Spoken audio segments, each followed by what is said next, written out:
closer. Throw it on down, rock this quiet little country triangular. Drop the tailgate on your truck.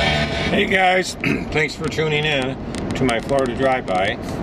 I am on the I-70, no, I'm sorry, I'm on US 41 going southbound. I just left Sarasota, Florida.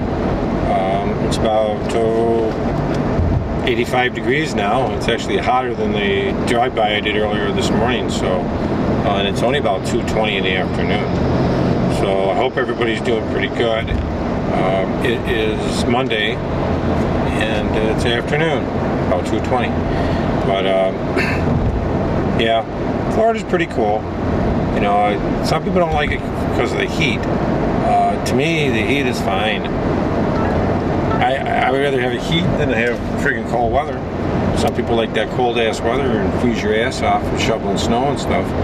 And me, I don't think. Oh, going over some of the speed bumps. I don't think that cold weather is actually good for you. I think it's a health hazard, especially people with arthritis. I hope everybody's great, doing good. Like I say, this past weekend went to the gun show. Hopefully those freedoms are going to still be around for a little while. We don't know. And those will probably eventually be gone because all the anti-gunners are going to take them. But, you know, that's the way it goes. So what are we going to talk about today? Oh, Porsche. Don't use any blinkers. See, this is common in Florida. I think maybe I don't know. And I saw one guy earlier, didn't use the blinker going to the right, then he went to the left lane, he didn't use the blinker either, so that's common. I should just do a video about people who don't use blinkers, and I would probably have a lot of videos up. Now, let's see this guy on the right here that's in that far right lane. Okay, he's making a right, so it's okay. Sometimes they'll cut over too. So, lack of blinkers is a big one.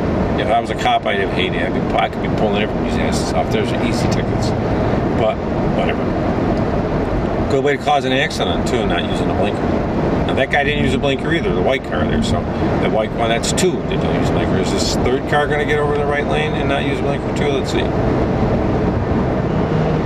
don't know. Oh, and then he used one to go to the left lane, but he didn't use the one to go to the right lane, so figure that one out. But that guy didn't use a blinker either, the truck, see? He didn't use a blinker either. So far we've seen 3 cars, and this drive-by's only been on for a few minutes. That guy didn't either. And, you know, he's a freaking handyman. I got all them tools and stuff, not using a blinker, pulling over the right lane. What an idiot. He better be licensed and insured. He's going to hit somebody. He's going to get a ticket. But anyway, yeah, hope everybody's doing great. You know, I really want to discuss today what would be the best shit hits the fan gun. I've had partial videos talking about this, but shit hits the fan. Normally SHFT, right, or SHTF. Shit hits the fan. So what would it be a good shit hits the fan gun? I think first you'd have to, you know, put the requirements for a shit hits the fan gun. And a shit hits the fan gun would be a gun which is high caliber, which is easy to take apart or service, which is lightweight, which is accurate, and very reliable. To me, that would be an, you know, the ideal shit hits the fan gun. And when you start talking about there, it knocks a lot of guns out of the range. It definitely knocks out like most of your 1911s, most of your like 45s, your bigger caliber guns. So we can narrow it down to shit hits the fan guns, probably being 40 Smith & Wesson and below.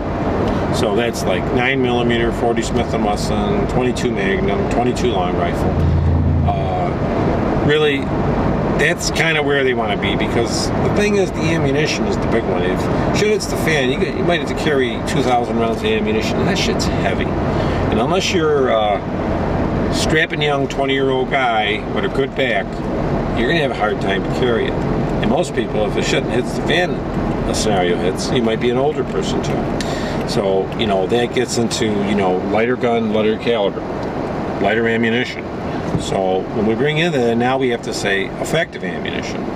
Okay. 40 Smith & Wesson's fairly effective. It's probably most effective over 9mm. But it is slightly heavy too, and a lot of it will weigh.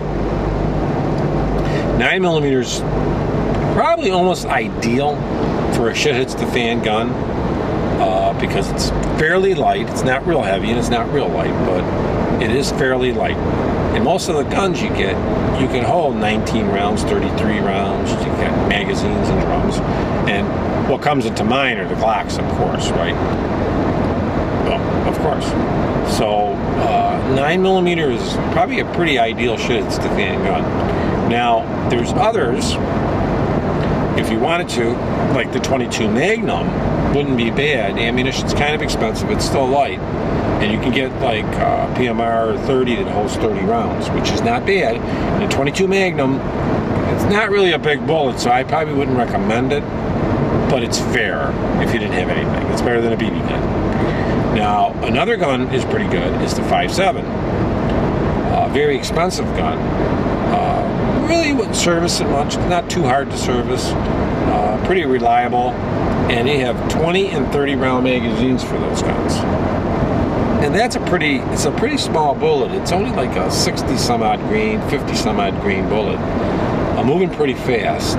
And unless you really bought like expensive ammunition, like 400 a box or something, like from an R&R Weapons or something, some good high ballistic ammunition, you probably would not want to get that. You'd have to really match it with good ammunition.